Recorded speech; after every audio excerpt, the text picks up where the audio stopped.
Joël Tchoumoui, bonsoir. Bonsoir Vigile Avancé, bonsoir à toutes et à tous. Alphonse Maurice Soulé, bonsoir. Bonsoir à vous, Vigile Avancé, bonsoir à tous. Honoré Benjamin Naoum, bonsoir. Bonsoir à vous, Virgile Avancé, bonsoir le plateau et bonsoir les amis auditeurs.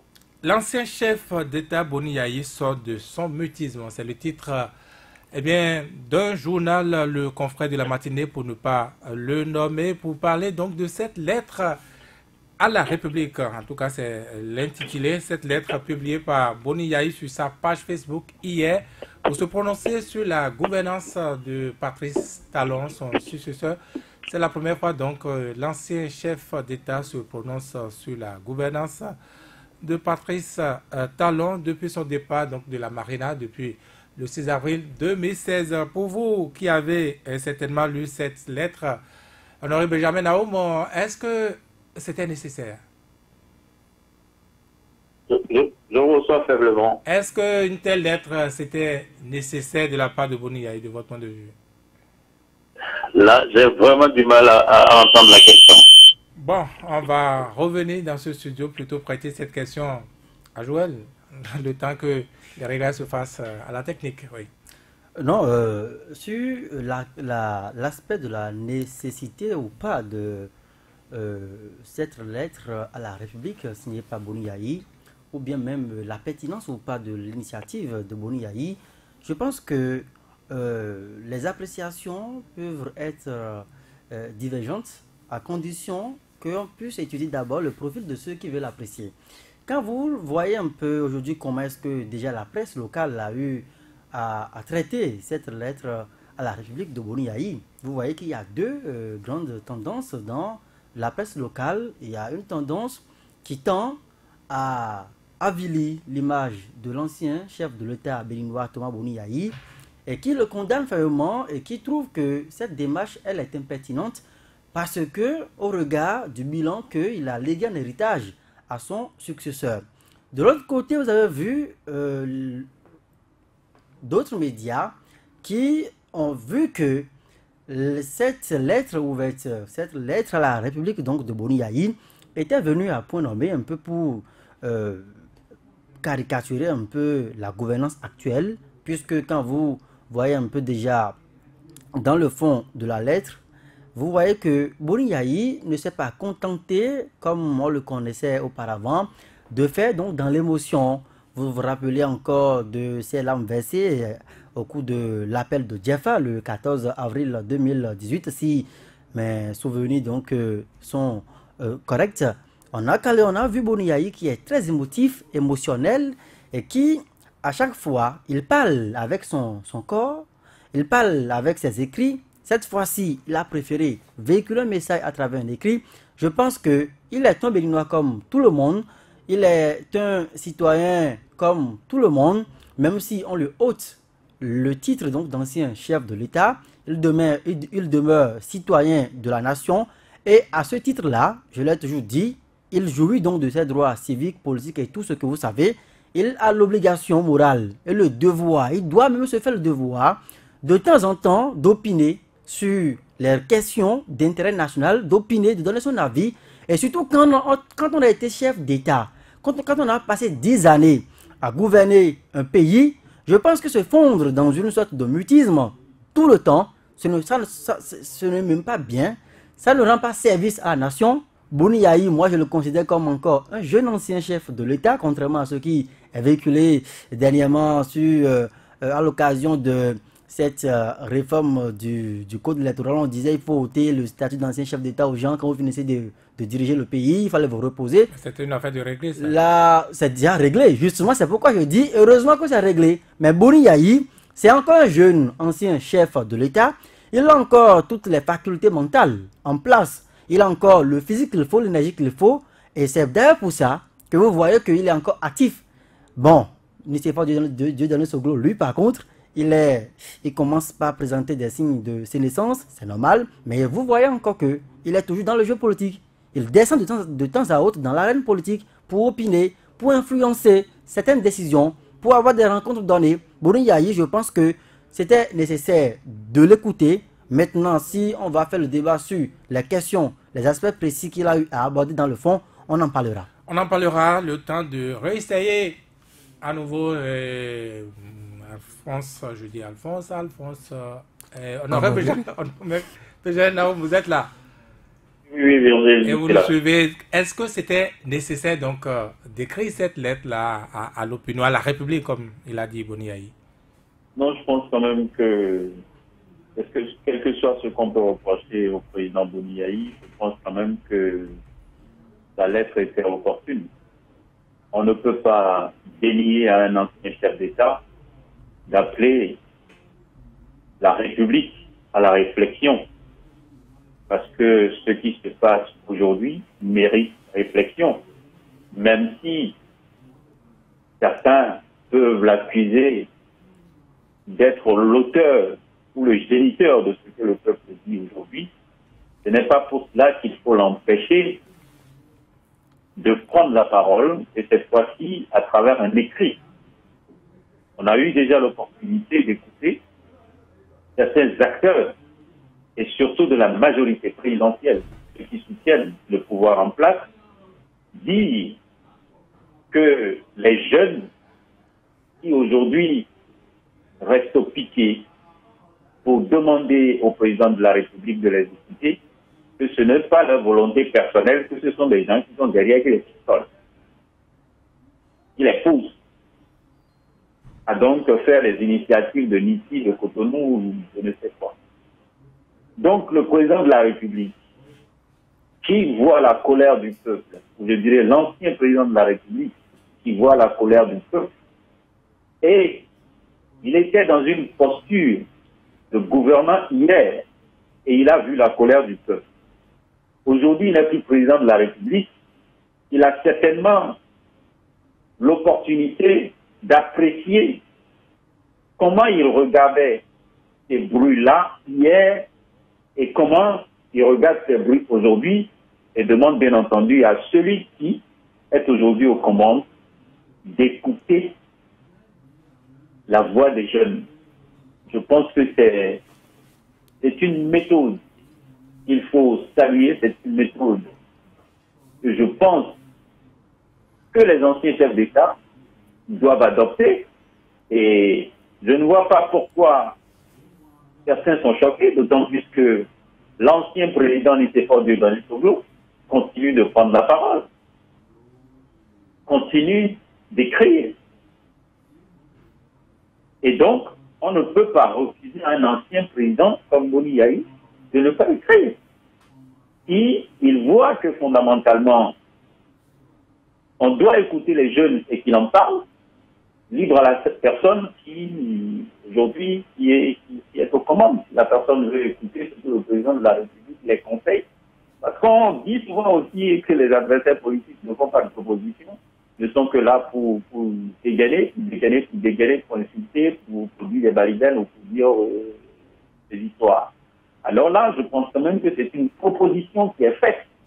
Écouter les jeunes, je pense que c'est quelque chose à saluer. Il n'a pas dit, les jeunes, révoltez-vous. Non, pas du tout. Il dit que ces jeunes sont en situation difficile.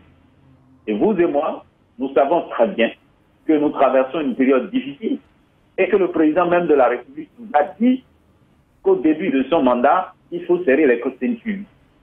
Et donc, les ceintures sont serrées jusqu'au jour. Et là, nous sommes à 2 ans et demi de son mandat. Mais si un chef d'État lui dit, mais écoute maintenant ton peuple, je pense quand même que c'est une bonne proposition à mon avis.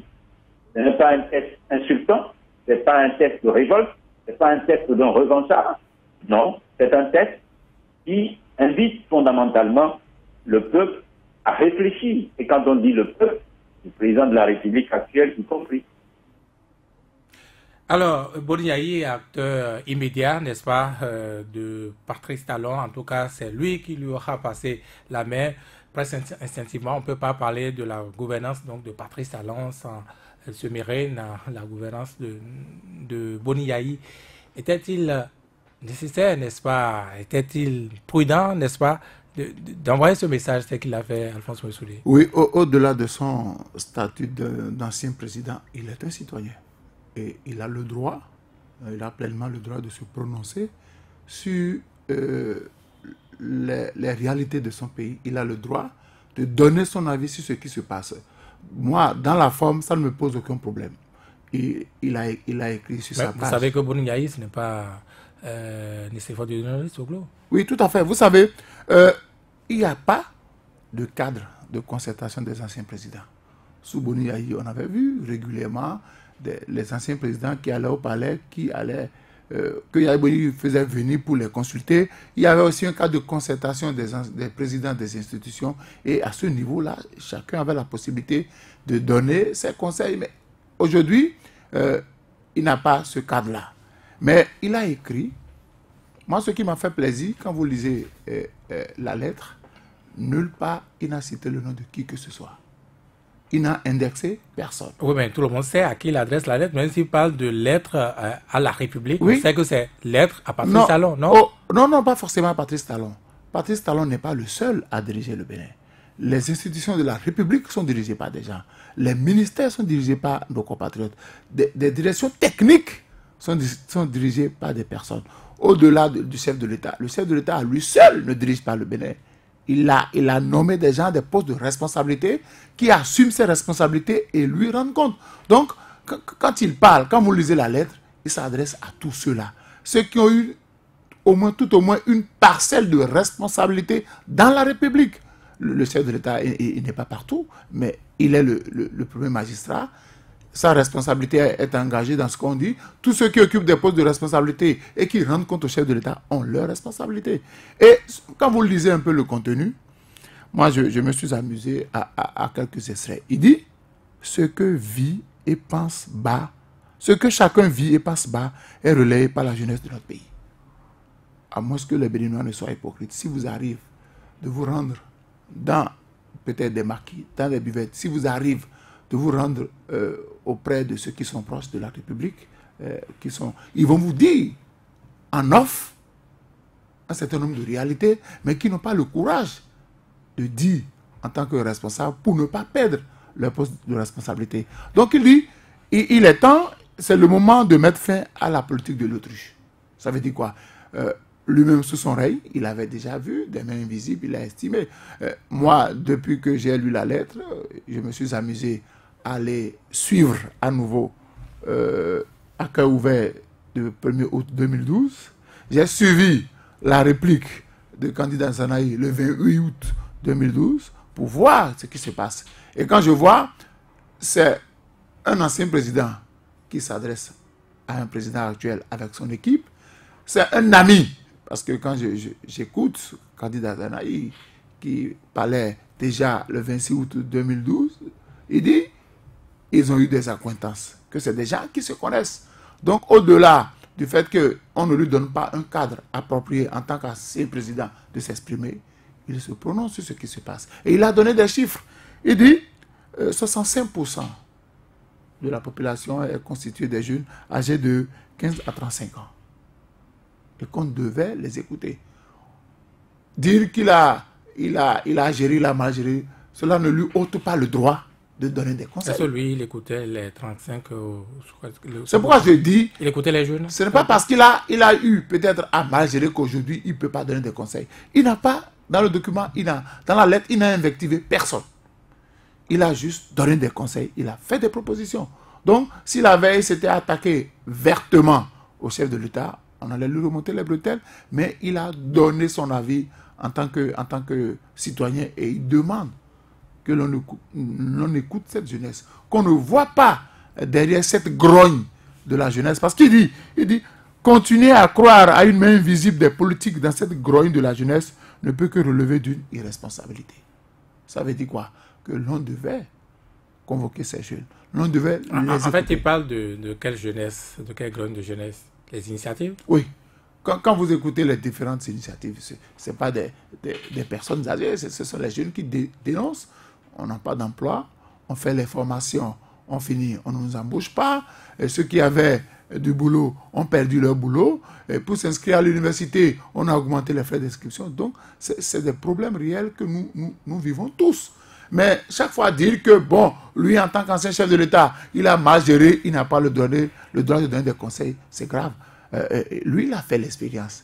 Il en a tiré les leçons. Même si, au moment où il était au pouvoir, il a commis des impairs, aujourd'hui, il donne des conseils à son ami, il donne des conseils au président de la République, il donne des conseils à tout responsable occupant une parcelle de responsabilité. Parce que, écoutez, le chef de l'État, il n'est pas ministre, il n'est pas directeur de société, il a nommé des gens pour agir. Donc ceux-là, dans leurs différentes structures, doivent pouvoir quand même accorder une place de choix à la jeunesse, les écouter. Même si vous n'avez pas un boulot aujourd'hui à leur donner, c'est de les rencontrer, de comprendre leurs préoccupations, leur donner des explications. Les jeunes ne demandent que ça. Mais continuez pas à les dénoncer ça, continuez pas à les traquer, c'est faire la politique de l'autruche. Joël Djogbe, pour vous, qu'est-ce qui a décidé Boni Yayi à enfin sortir de son mutisme? Je pense que Boni Yayi, c'est une expérience de capitaliser en 10 ans. Il y a ce que nous appelons en sociologie institutionnelle la continuité historique. Ce qui voudra dire que quoi? Dès que vous êtes là, vous êtes aîné d'une famille, que vous avez eu la chance d'être éduqué par votre papa, on ne le souhaite pas, et que le papa, très tôt, il est parti donc dans l'au-delà, vos petits frères qui sont restés ont l'obligation de suivre vos pas, parce qu'on estime que vous devenez le père. Vous devenez le papa, et vous transmettez l'éducation capitalisée auprès de votre père à vos jeunes frères. Ça veut dire qu'il y a une succession de faits, de codes de vie et de faits pratiques dans la nature que vous puisez, les valeurs qu'on vous a inculquées, que vous transmettez à vos jeunes frères. Mais s'il ne s'agit pas d'une famille, Patrice Talon n'a rien demandé. Non, écoutez, ici, par exemple, c'est pour vous dire que quoi? Encore que c'est plus encore exigeant quand nous parlons de la vie d'un État, où nous avons la formule consacrée qui dit que l'État, c'est une continuité. Ça veut dire que nous ne pouvons pas évoluer de rupture en rupture. Et vous savez tout comme moi que depuis toujours, l'ego des hommes forts qui viennent siéger dans le fauteuil de la marina, l'ego-là fait que quand quelqu'un vient s'installer, il pense que l'autre, tout ce qu'il a eu à faire, c'est comme un château de cartes qui peut s'écrouler à tout moment. Conséquence, il vient avec une nouvelle feuille de route, il conçoit son programme à lui, on ne veut pas donc lui donner le droit, mais vous constatez que pratiquement, on travaille à cisailler, à renier tout ce qui peut être héritage positif, qu'on peut conserver, qu'on peut entretenir, qu'on peut continuer par perfectionner, qu'on est venu retrouver quand l'autre régime partait. Et c'est peut-être ce sur quoi Boni Yayi s'est fondé, pour dire que maintenant, peut-être qu'il a eu à emprunter d'autres canaux de communication avec son ami. Il a lui-même l'a dit quand il s'agissait de porter sur les fonds baptismaux le parti FCBE à Parakou, que Patrice Talon reste un ami et qu'il va lui verser les résolutions de leur assise. Donc je considère que Patrice Talon, aujourd'hui président de la République, continue donc l'ami de Boni Yayi. L'homme peut-être a essayé d'autres canaux de communication pour passer son message. Peut-être qu'il n'a pas trouvé l'opportunité de le faire. Moïse parlait tout à l'heure donc d'absence de cadre de concertation. En France, par exemple, il y a cette formule qui est consacrée également. Quand vous n'êtes plus aux affaires, soit vous allez au Conseil d'État ou bien au Conseil constitutionnel, et puis on vous occupe là-bas. Mais Boni Yayi aujourd'hui, je pense qu'il ne veut pas sombrer dans le rôle d'un retraité politique. Ça serait trop rapide. C'est pourquoi je disais que lui, c'est un jeune ancien chef d'État qui a constaté que il peut encore contribuer dans sa position actuelle au développement du pays. On n'a pas dit qu'il est un peu désœuvré, c'est pour ça qu'il a pris sa plume. Non, pas du tout, pas qu'il est désœuvré. Mais quand vous avez géré un État pendant 10 longues années, et que vous avez eu à commettre des impairs pendant 10 longues années, et que quand vous étiez en train de partir, puisque quand vous voyez un peu les récriminations qui sont adressées depuis quelques heures suite à cette lettre-là, on parle de 2015, on évoque le système d'intégrité qui serait effondré complètement sous son règne parce que l'impunité, la corruption, donc faisant donc figure.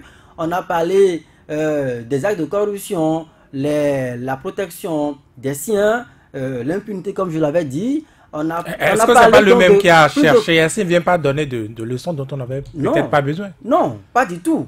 Et c'est pourquoi moi je dis quoi? Ce n'est pas quand vous avez péché une fois qu'il faut vous jeter, il faut vous clouer au pilori. Ce n'est pas du tout ça. Quand le pécheur reconnaît son péché finalement, finalement, Dieu donner ce goût est péché, eh bien oui, ça peut se comprendre, mais ici, c'est, n'est-ce pas, le successeur en quoi ça peut se comprendre En quoi ça peut se comprendre, déjà, Je pose la question. En quoi est-ce que si Nicéphore Dieu donner ce goût à péché en 5 ans, ça peut se comprendre qu'on ne peut pas comprendre Boni Yayi qui a péché en 10 ans? Boni Yayi, c'est bien celui qui le prédécesseur immédiat. Mais je vous ai dit tout à l'heure que l'état est d'une continuité. Boni Yayi a hérité d'un héritage, d'un loup passif du règne de Kérékou en 10 ans. Kérékou lui-même a repris l'état en 96 avec l'héritage, avec les passifs également de Nicéphore Dieu donner Soglo. Mais on ne peut pas continuer par faire cette lecture linéaire là de la gestion de l'état. C'est pourquoi moi je dis que on gagnerait mieux aujourd'hui à capitaliser ce qui est de bon dans le régime de Boni Yayi. Si aujourd'hui il pense qu'il ne veut pas laisser encore son successeur tomber dans le même piège et qu'il prend sur lui la responsabilité de lui adresser une lettre, même si c'est une lettre à la République, encore une fois, Patrice Talon, lui seul ne peut pas être la République. La République, c'est à la fois les institutions, c'est à la fois Patrice Talon qui est un citoyen comme nous avant d'aller au pouvoir, c'est à la fois les masses laborieuses, c'est à la fois beaucoup de personnes. C'est à la fois tout le monde. Mais est-ce que l'autre élément, ce n'est pas justement cette amitié que rappelle Boni Yayi ami à Patrice Talon? Est-ce qu'en réalité, ce n'est pas justement parce qu'ils ne sont pas très amis? Et ça, c'est connu aussi de tout le monde. Non, on pourrait peut-être, là vous m'amenez sur un autre plan de l'analyse, que la lettre, quand vous lisez un peu, quand vous lisez entre les lignes de la lettre, effectivement, comme l'ont relayé ce matin des médias proches du pouvoir, effectivement, vous voyez quand même un chef d'État qui, lui, subtilement, a habillé les mots. Il a su choisir les mots. J'ai retrouvé un Boni Yayi moins émotif dans cette lettre-là. J'ai retrouvé un Boni Yayi qui c'est à abhorrer donc sa tunique de sage dans la République. Peut-être qu'il craignait déjà ce qui allait lui tomber dessus. Non? Bon, pas une plainte, peut-être que son conseil de communication, le groupe de communication qui l'a entouré également, a travaillé à cela. C'est également ça. Parce que quand vous êtes un ancien chef d'État, je suis sûr que ça aurait pu peut-être être un autre type de profil que nous n'aurons pas. On n'allait pas avoir ce discours. Parce que c'est un test qui a été vraiment millimétré, un test qui a été mesuré, les mots ont été vraiment pesés et il faut vraiment lire entre les lignes pour savoir que quelque part... Pour éviter la fraude des réseaux sociaux. Non mais la fraude des réseaux sociaux par exemple, ça peut également être un élément qui justifie le fait que Boni Yayi n'ait pas choisi cette fois-ci un registre plus agressif pour s'adresser à la République, même s'il sait que à la fin, quand on va lire la lettre, qui est aujourd'hui aux commandes? Celui qui est dans l'action politique aujourd'hui, c'est Patrice Talon. Et quand même, nous tous, nous allons réfléchir. Il nous invite à une réflexion. Quand les 11 millions de Béninois vont réfléchir, à la fin, c'est encore celui qui a la commande en main à la Marina qui pourra actionner. Il dispose d'un pouvoir extrême aujourd'hui qui peut actionner les choses. C'est pourquoi même si on s'efforce à ne pas le reconnaître... S'il n'a pas pu verser à Patrice Talon les résolutions du congrès des FCBE, ce n'est pas les réflexions, les fruits des réflexions qui va verser à Patrice Talon. Qui le dit peut-être. Honoré Benjamin Naoum, on a lu à travers la lettre de Boni Yayi et à chaque fois il est revenu là-dessus. La jeunesse, on a l'impression que c'est les initiatives, les différentes initiatives et surtout cette accusation que c'est entre autres lui qui est l'auteur, l'instigateur de tout ça, c'est ceci qui l'aura décidé à prendre sa plume. Vous savez que je ne peux pas faire cette affirmation-là, parce que je ne peux en aucun cas dire et répéter ce que les leaders du pouvoir chantent donc dans les rues, comme quoi ils seraient donc à la base de la colère des jeunes. Je ne pense pas que quelqu'un qui est à la base de la colère des jeunes puisse maintenant adresser un courrier donc à la République. Il peut se dédouaner, non? Et c'est ce qu'il a fait. Bon, vous savez, tout est possible, mais moi, je ne veux pas du tout faire l'analyse dans ce sens-là parce que je ne trouve pas pertinent. Je ne trouve pas pertinent qu'un ancien chef d'État demande aux jeunes d'aller dans les rues pour dire qu'il y a régionalisme, il y a ceci, il y a ceci. Non. Je pense que même dans sa gouvernance, il ne peut jamais accepter donc cette idée. C'est vrai que par le passé, il a fait une émission qui est restée donc dans les mémoires où, bien entendu, il avait dit que bon, il va appeler les siens, il était acculé de part et d'autre. Donc, il s'est rabattu. Justement, on a l'impression aujourd'hui que avec, n'est-ce pas, la région, le Nord notamment, ce sont donc les jeunes du Nord qui sont sortis. On a l'impression que si ce ne sont pas les siens, ce sont les enfants des siens qui sont sortis. Vous savez, cet argument ne peut plus tenir. Parce que l'initiative de Niki, ça s'est répété dans d'autres localités.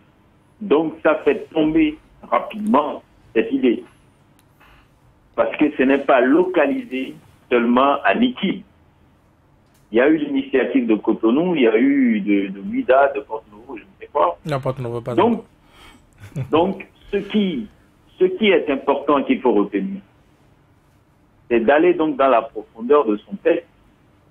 Parce que quelque part, il a bien signifié, il dit quoi? Vers la fin de l'écrit de Boniaï, je cite, les pères fondateurs de ce pays en quête d'une démocratie enrichissante, lesquels sont délégataires de Dieu, notre Père céleste, le plus démocrate, ne nous pardonnera pas ce virage dangereux que nous amorçons aujourd'hui parce que fait d'exclusion de la base de l'ethnie, du sexe, de l'âge, du tribu de région et de la position sociale. Je pense que vous voyez bien la teneur de son message. Oui, c'est à nous rappeler aussi les propos donc tenus à Niki, non? Oui, c'est pour nous dire tout simplement que nous ne devrions en aucun cas évoluer sur ces bases-là si on veut construire un État. Ce message s'adresse à ces jeunes qui sont en colère, ça s'adresse aux journalistes, ça s'adresse aux citoyens lambda, ça s'adresse à nos gouvernants également, que ce soit ceux qui sont au Parlement, que ce soit ceux qui sont au niveau de l'exécutif. N'oubliez pas que nous avons longtemps entendu dans ce pays, à l'hémicycle, des députés qui ont levé leur petit doigt, à qui on a accordé la parole, et qui ont dit que tel projet, ça doit être pour ma localité. C'est déjà un langage d'exclusion. C'est déjà un langage d'exclusion. Nous devions penser la République et non penser clan. Et donc, Boniaï attire encore notre attention dans ce message, ce qui prouve très bien, parce que dans ce message, il n'a pas dit « je soutiens le discours des jeunes », mais il dit que les jeunes sont en colère. Et comme les jeunes sont en colère, c'est grâce à quoi? Il les a justifiés en parlant d'indices de développement, en parlant, bien entendu, de la pauvreté, de la jeunesse en paix. Et donc, il y a plusieurs éléments quand même qui ont été utilisés par le président Boniaï à travers son message pour amener les uns et les autres à comprendre. Parce que ce que le président dit, vous et moi, on n'a jamais cessé de l'évoquer à travers nos interventions.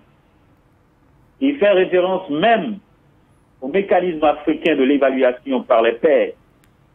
Je pense que vous l'avez vu souvent sur ce terrain-là, pour susciter quand même la transformation de notre pays.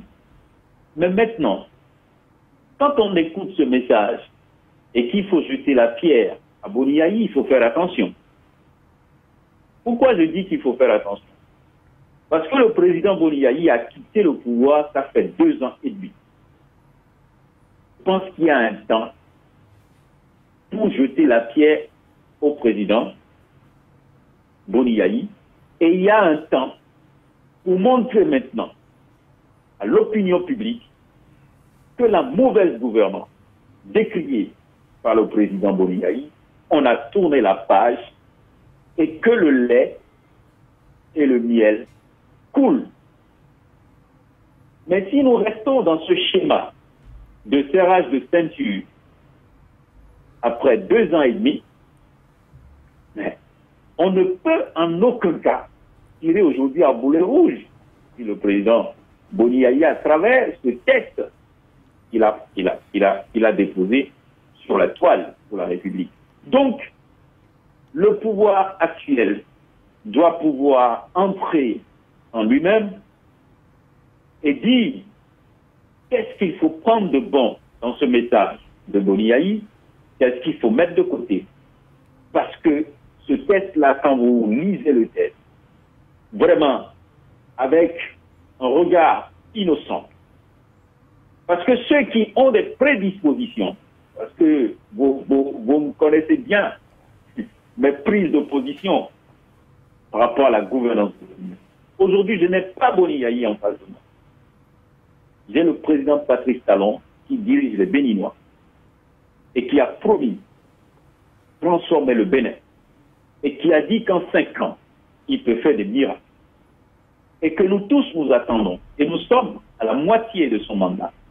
Mais s'il continue toujours de regarder en arrière, au lieu de lire ce document calmement, avec un regard innocent, sans même voir d'abord l'auteur, parce que le début du texte ne mentionne pas l'auteur. C'est totalement à la fin qu'on voit qui a signé le document. Donc si on rentre en soi-même et qu'on décide de lire posément ce texte, je pense qu'on peut tirer des choses. Parce que n'oublions pas ce que nos anciens nous ont toujours enseigné. Le vieux assis voit plus loin que le jeune debout. Le président Boni Yayi a dirigé le Bénin. Il connaît les difficultés. Il connaît ce qui a pu marcher. Là où il a trébuché, il est en même de le savoir. Et donc, si lui, il nous appelle aujourd'hui à faire attention, je pense que les gouvernants qui se retrouvent aujourd'hui en action et qui, par moments, peuvent s'écarter même de leur vision primaire, ils doivent quand même se remémorer. Et donc dire qu'est-ce qu'il faut faire pour ne plus avoir à recevoir des écrits du genre. Parce que même si nous sommes d'accord que l'écrit peut choquer ceux qui nous dirigent aujourd'hui, mais regardons la profondeur du texte, ne voyons pas forcément le président Boni Yayi en train d'écrire, mais lisons entre les lignes et regardons bien ce qu'on peut prendre en compte pour que dans les semaines, dans les mois et dans les années à venir, qu'on puisse dire quand même que la rupture a impacté d'une manière ou d'une autre le développement de ce pays. Merci à vous, honoré Benjamin Naoum, restez toujours avec nous. Hein.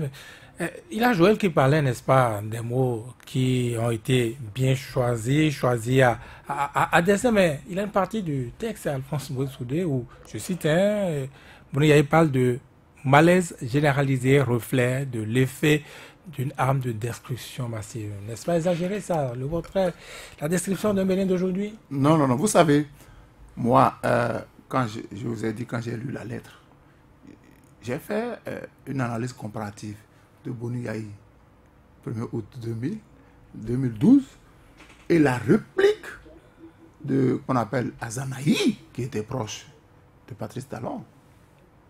Et aujourd'hui, quand vous faites une lecture croisée, Boni Yayi n'a dit que ce que nous constatons tous.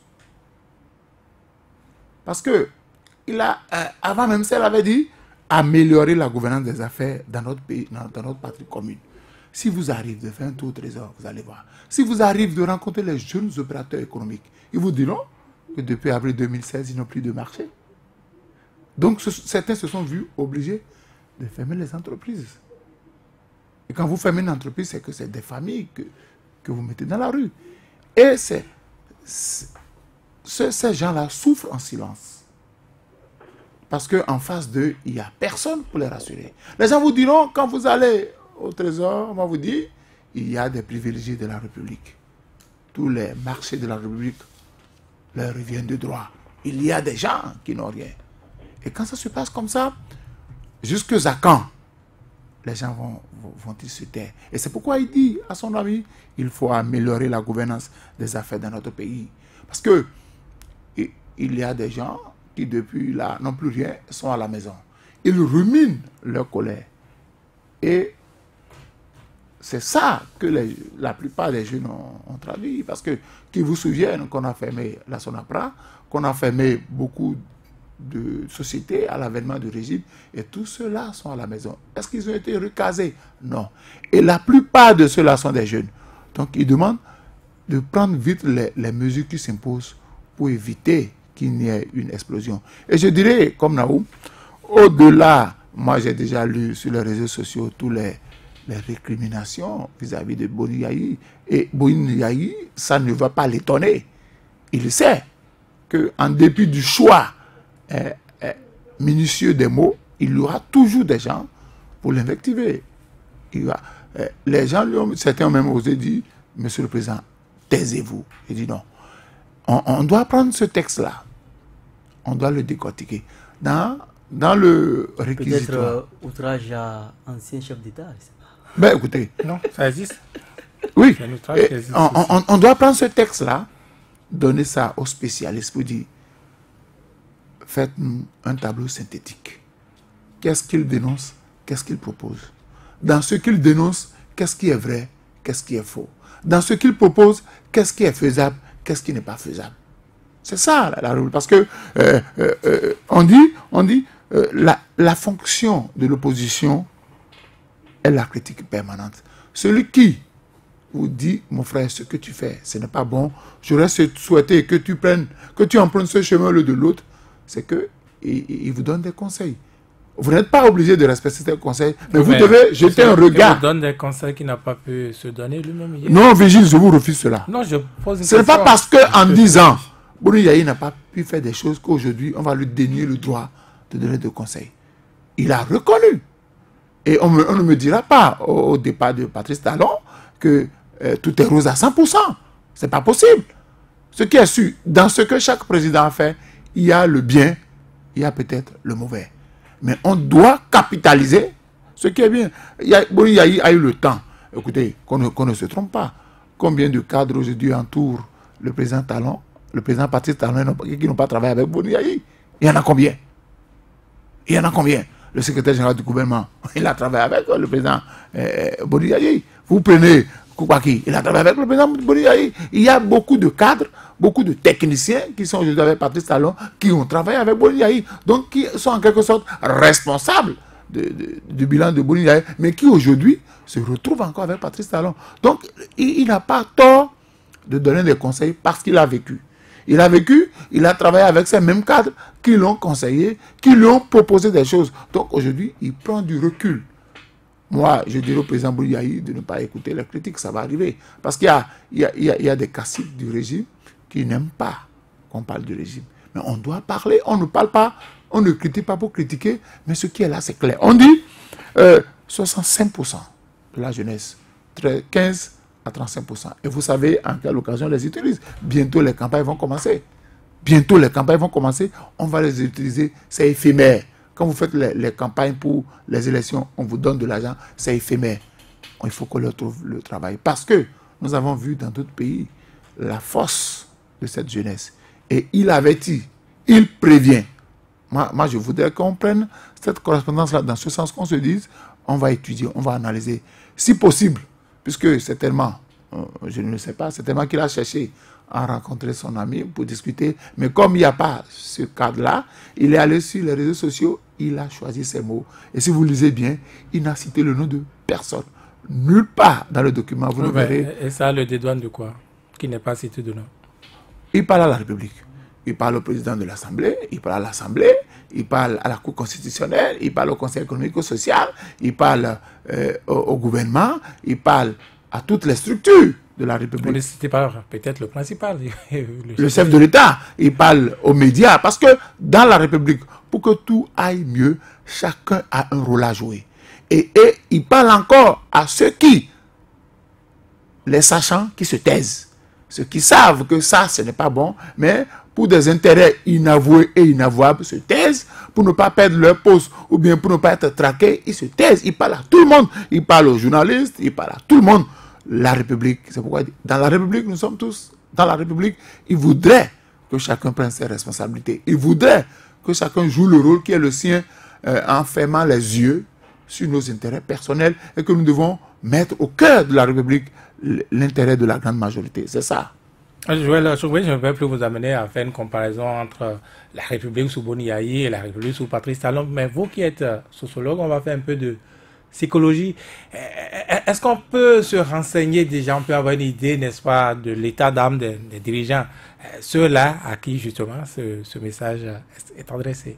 Non, en de pareilles circonstances, vous comprenez que lorsque vous êtes dans une zone de confort et que on vient vous extirper de cette zone de confort, la nature humaine est par essence réfractaire à cela.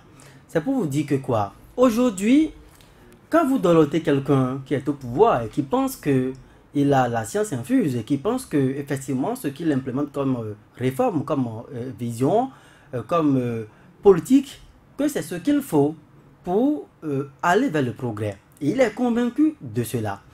Et qu'un discours, un texte fut-il écrit par un ancien chef de l'État, vient maintenant remettre subtilement en cause cette vision qui ne tient pas compte non seulement de la jeunesse, 65%, et qui identifie clairement une politique qui assèche les sources vitales de développement et qui identifie une politique qui démolit l'état de droit. Et ça, c'est dans le texte de Boni Yayi que je suis allé le puiser.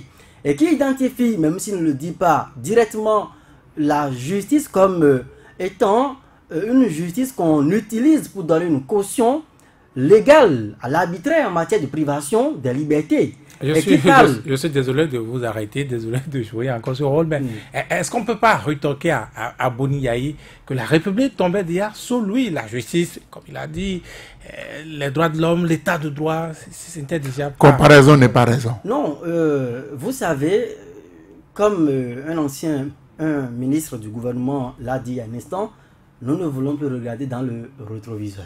Et donc moi, je me refuse ce soir, Vigile Avancé, de continuer par faire de la fixation sur la gouvernance de Boni Yayi. Et nous sommes ici ce soir pour décortiquer le discours de Boni Yayi, pour tirer ce qui est bien dedans, c'est ce qui est essentiel. Aujourd'hui, c'est normal que le discours de Boni Yayi gêne, même si en partant, il a légué un héritage qui est apprécié diversement. Est-ce qu'il y a eu plus de bien que de mal? Est-ce que ce qu'il a laissé à son successeur permettait à ce dernier de faire le miracle en 5 ans et d'être porté en triomphe comme lui-même l'a souhaité évidemment? Vous voyez que les discours sont des discours qui veulent justifier même déjà l'échec peut-être probable de ce régime même. Parce qu'on dit, si vous avez fait 10 ans et que vous n'avez pas pu réussir à des endroits donnés dans des secteurs vitaux de la République par exemple, ne demandez pas à celui qui vient de faire à peine 2 ans et demi de pouvoir révolutionner le Bénin. Mais il faut aussi rappeler à ces personnes qui parlent comme ça que le discours de Boni Yayi, Boni Yayi n'était pas en train de rechercher peut-être à faire une comparaison entre 10 années et 2 ans et demi. Il peut écrire ça sans comparer sa gestion? Non, je pense que dans le discours, il n'a pas fait de comparaison. Vous avez vu quelque part où Boni Yayi a fait de la comparaison? Je n'en ai pas vu. J'ai lu le texte, j'ai relu plusieurs fois le texte avant de rentrer ici. Il n'y a pas eu de comparaison. Le monsieur, il est venu, il dresse un bilan, il voit déjà les signaux qui se dégagent, il voit les boudonnements qui s'observent ça et là, et c'est sûr et certain que le traitement aujourd'hui de l'information au lendemain donc de ce test-là renseigne sur l'état d'âme de ceux à qui ce message n'a pas plu, ceux qui ne se sont pas sentis à l'aise dans leur peau en lisant ce message, parce que ceux qui sont aujourd'hui aux commandes du pays se sont certainement sentis frustrés par même si les expressions étaient vraiment soigneusement choisies. Aujourd'hui, il est clair. Vous pensez, quand on parle donc de malaise généralisé, reflet de l'effet d'une arme de destruction massive, est-ce le Bénin d'aujourd'hui? Boni Yayi, c'est basé sur des éléments. Et les éléments, nous les avons également rappelés ici ce soir. On a parlé d'une jeunesse qui serait exclue, avec notamment... il ne parle pas que des jeunes, il parle aussi des femmes. Voilà ce que nous disons. Est-ce qu'aujourd'hui, avec les cautions, les faramineuses cautions qui ont été consignées dans le code électoral, Comment vous voulez expliquer, par exemple, à cette jeunesse qui n'a pas de quoi manger? Mais lui, il avait déjà essayé de Cette la porter ensemble. Cette jeunesse, mais s'il a essayé, il n'a pas pu. S'il a essayé, il n'a pas pu. Mais ceux qui l'avaient combattu quand il avait dit 100 millions, aujourd'hui ont accepté 250 millions. Ceux qui ont combattu cela et qui ont écrit des choses, des tests sur les réseaux sociaux, j'ai lu encore dernièrement des rappels de mémoire des personnalités dans ce pays, et qui ont dit 100 millions vraiment, c'est vraiment, je m'abstiens de sortir le mot. Aujourd'hui, les mêmes personnes ont donné caution, ont avalisé les 250 millions retenus comme caution. Comment vous pouvez expliquer ça? Donc, je pense que Boni Yayi a fait appel à des éléments que nous observons dans la République, des éléments sur lesquels il n'est pas le premier. D'autres figures, d'autres personnalités ont déjà attiré l'attention de nos gouvernants actuels pour leur dire, écoutez, ne foncez pas la tête baissée. Parce que quoi? La puissance, la force dévastatrice donc de la jeunesse, on connaît cette puissance-là. Et quand partout ça rugit, partout ça rumine, ça gronde, je pense que le devoir moral de tout gouvernant, c'est de marquer une pause et de s'interroger et d'interroger effectivement l'efficacité, l'efficience des actions qu'il pose dans la République pour impacter chaque couche. On parle de problème de chômage. Est-ce que vous allez me contredire dans ce studio? Est-ce que, n'est-ce pas, même à l'université, quand on déverse sur le marché de l'emploi chaque année, pratiquement 100 000 étudiants diplômés chaque année, est-ce que vous vous êtes posé la question de savoir quel est le marché d'emploi qui va les absorber? Patrice Talon vous dira que ce n'est pas de son temps. C'est ce que je vous dis. Il est inutile de continuer par se dédouaner et se dire, j'ai hérité de ce système-là. L'essentiel, c'est de travailler à corriger le système. Boni Yayi n'est plus aux affaires. Il est parti. On peut lui faire le procès pour dire en 10 ans, vous-même, vous n'avez pas pu régler ce problème. Même en France, François Hollande, qui a fait campagne sur la courbe du chômage, n'a pas pu être à la hauteur. Conséquence, il a dû renoncer à la conquête d'un second mandat. C'est pour vous dire quoi? C'est un problème transversal à tous les pays. Et quand vous êtes aux affaires, l'essentiel, c'est de vous refuser. C'est de se refuser, donc d'être distrait. C'est de travailler à identifier les points sur lesquels, les piliers sur lesquels vous pouvez agir pour régler ces problèmes d'ordre existentiel, pour donner de l'emploi à des jeunes, pour arrêter ce phénomène qui devient un phénomène galopant au Bénin. Je l'ai toujours dit, le phénomène de papa par procuration, où le jeune il a fini ses études, arrivé à un âge donné, il est obligé de faire enfant. Vous savez que chez nous ici en Afrique, ben, l'enfant, on dit que c'est la richesse du monde. Même si par ailleurs Emmanuel Macron est venu tenir un discours à l'occidental ici, combattu également, le monsieur fait un enfant, à 30 ans, il est sur le coup de son papa qui est à la maison, il habite toujours à 35 ans, la maison de son papa, avec sa femme, il fait encore des enfants, 2 enfants, 3 enfants, 4 enfants, et c'est le papa, pour donner donc le deuxième à son enfant, c'est le grand-papa qui vient donner donc peut-être 100 francs à son fils, le fils qui morcelle ça en 2 et qui remet une partie à son enfant. Donc je pense que ce sont des problèmes que nous vivons et les gouvernants, que ce soit Nicéphore Soglo, Mathieu qui recoupe à son âme, Boni Yayi, Patrice Talon et qui sais-je encore, on doit pouvoir les appeler à travailler sur ces problèmes-là et à arrêter donc les querelles, les intrigues politiques. Ça ne nous amène nulle part. Honorable Benjamin Naoumo, est-ce que Boni Yayi n'a pas peut-être, malgré lui, déterré la hache de guerre à nouveau entre lui et Patrice Talon à travers ce qu'il vient de faire, l'acte qu'il vient de poser? Non, je pense quand même que les conseillers du président Boni Yayi, de l'ancien président, doivent clairement attirer donc la sonnette d'alarme sur ce fait. Vous savez, je pense que ça peut bel et bien gêner un peu ceux qui gouvernent aujourd'hui. C'est comme si on vient leur donner des leçons. On vient leur donner des leçons. Que quand vous prenez ce test, ce n'est pas de bavardage punitif. Le président qui parle et dit ces gémissements de la jeunesse, il faut les prendre au sérieux. Parce que cette jeunesse, comme vous le savez, et à l'instar des autres pays de notre continent, représente en moyenne près de 65% de notre population dans sa tranche de 15 à 35 ans et près de 60% de la population sans revenu et sans emploi. Donc, un message qui vous parle quand même des statistiques et qui vous parle même du coefficient élevé, de la courbe de Gini sur la pauvreté qui s'élargit selon le président Boni Yayi, et le taux de pauvreté s'accélère. Donc, on peut être gêné quand on est en position de gouvernance.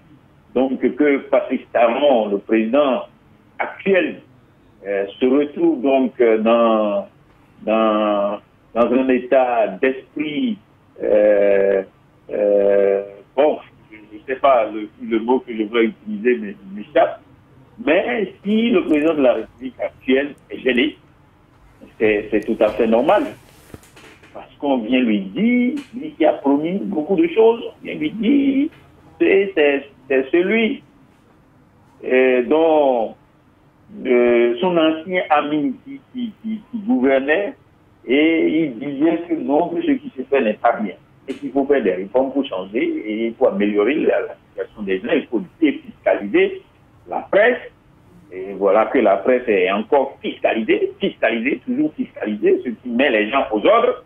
Parce que si vous ne voulez pas être fiscalisé, vous êtes obligé donc d'être aux ordres. Et donc, l'ancien dont les actions sont décriées, bien maintenant vous dit, bon, voilà, il faut changer un peu parce que les jeunes souffrent. Vous êtes d'accord avec moi que si vous êtes en position de gouvernement, vous êtes un peu gêné. Et le président Patrice Talon, certainement, est gêné, est un peu touché, et c'est normal que cette vie, donc sur la toile ou dans les médias, donc puisse venir à la rescousse pour dire, voilà, le président Boni Yayi, c'est lui qui nous a induit en erreur, c'est lui qui a transformé le pays donc en un terreau difficile et qu'on n'arrive même pas à mettre des plans sous terre et que donc il faut nettoyer, il faut faire ceci, il faut faire ceci. On ne fera pas ça pendant 5 ans. On ne peut pas nettoyer pendant 5 ans. Maintenant, là, c'est la moitié du mandat. Le président Talon doit pouvoir dire, maintenant, c'est fini. Maintenant, le lait va couler. Et c'est tout ce que nous demandons tous. Et c'est ce qui est mentionné dans ce message. Ce n'est pas autre chose. C'est ce que je réclame. C'est ce que vous réclamez. C'est ce que le citoyen lambda réclame dans les rues. Il se retrouve dans ce message. Le moment est venu maintenant pour qu'on puisse lancer les chantiers. Oui, mais est-ce qu'il n'est pas plus facile, n'est-ce pas, de critiquer, plus facile de donner de leçons? Moi, je ne prends pas l'adresse de Boni Yayi comme des critiques. Moi, je ne pense pas ça comme des critiques. Bien, c'est quelqu'un qui vient découdre avec le président actuel et donc qui balance ce texte. Non, je ne vois pas le message dans ce sens-là. Même si vous encaissez balle, revenez à la case départ, relisez le document. Je l'ai dit tantôt. Donc, est-ce qu'on est en train de critiquer? On vous dit que les jeunes souffrent. Est-ce que les jeunes ne souffrent pas? Avant, vous voyez beaucoup à 18h30 comme ça, vous voyez tellement de bouchons. Maintenant, à Cotonou, vous circulez. Parce que ceux qui ont véhicule ont garé véhicule. Peut-être parce que ceux qui ont moto ont garé moto. Les rues sont ceux qui étaient à pied aujourd'hui titubent parce qu'ils n'ont pas suffisamment mangé. Merci, honoré Benjamin Naoum. Nous faisons que poser des questions par ici. Alphonse Maurice Oudé, n'est-ce pas que à travers cette initiative, l'accord d'Abidjan, celui-là, n'est-ce pas, d'avril 2016, l'accord de paix d'Abidjan, vient d'être déchiré ici? Non. Pour moi, ça n'a rien à voir avec l'accord d'Abidjan. Le chef de l'État, ancien président Boni Yayi, depuis 2016, n'a pas dérangé Patrice Talon. Il a observé, il a écouté et il donne des conseils à son ami. Pour moi, ce n'est pas... Vous dites chaque fois son ami. Oui, son ami. Et puis, je dis une chose. Je vais revenir sur un extrait du texte. Espèce de malaise généralisé, reflet de l'effet d'une arme de destruction massive.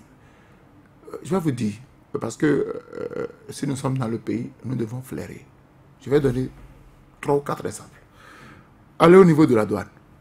Vous savez qu'il y a des douaniers qui ont été rétrogradés. Allez au niveau de la douane. Personne n'invente rien. Il y a malaise, il y a croix. Mais ça ne se dit pas. Allez au niveau de la police républicaine. Les anciens gendarmes vous diront qu'ils sont pénalisés par rapport aux policiers. Je n'invente rien. Demandez, appelez si vous avez des gens qui sont dans les centres de santé publique. Ils vous diront, depuis qu'on a autorisé la fermeture des privés, ils sont débordés. Ils sont débordés dans les centres publics et ils n'ont pas les moyens. On a dit, le directeur général de la douane a dit, il n'y a plus de clébé. C'est pour ceux qui sont restés un peu à côté des douaniers, qui savent le rôle que jouent les clébés, c'est des gens qui quand même travaillent pour trouver quelque chose. Oui, les douaniers, eux, ne travaillent plus. Écoutez, ils aident les douaniers. Deuxième chose, on a parlé de asphaltage. Il y a des buvettes qui se trouvaient dans les rues, qui ont engagé du personnel. Quand on a cassé, les buvettes sont cassées, les employés sont retournés à la maison. Donc il y a une accumulation de frustration. Il y a une accumulation au-delà, qu'on soit pro-talent ou qu'on soit de l'opposition, quand on est dans le pays. On observe, on va regarde. laisser le reste du temps. Parce que quand on refuse de regarder, de faire la politique de l'autruche, on dit ce que ceux-là disent. Vous pouvez vous arrêter. C'est des diatribes. Non, je dis, il y a des réalités dans le pays. Vous allez constater. Faites un tour dans les écoles. Vous allez constater qu'il y a des parents qui n'ont même pas eu les moyens. Vous êtes capable de vous arrêter? De payer la scolarité de leurs enfants. Donc, quand on parle de malaise, on doit pouvoir reconnaître cela. Moïse, Alphonse Moïse Soulé. Vous voulez faire aussi le temps? Non, je pense que nous avons fait le tour d'horizon de ce test-là. Je pense qu'aujourd'hui, ce qui est important pour moi, c'est effectivement d'appeler ceux qui sont aux commandes à changer de gouvernail, à changer de vie. Vous parlez comme Boni Yayi? Non, pas comme Boni Yayi. Mais je constate que dans ce qui se fait actuellement, il y a du bien qu'on peut capitaliser. Il y a également des imperfections qu'on peut corriger. Comme dans toute gestion. Comme dans toute gestion. La gestion de Boni Yayi également. De Maché Kérékou et puis Denis Seford du Denis Soglo. Donc il faudrait prendre cela en compte et ne pas voir le test comme un test qui veut déstabiliser. Honoré Benjamin Naoum, bonsoir. Il est parti évidemment, c'était juste pour lui dire au revoir. C'est la fin donc de cette... On va consommer son temps.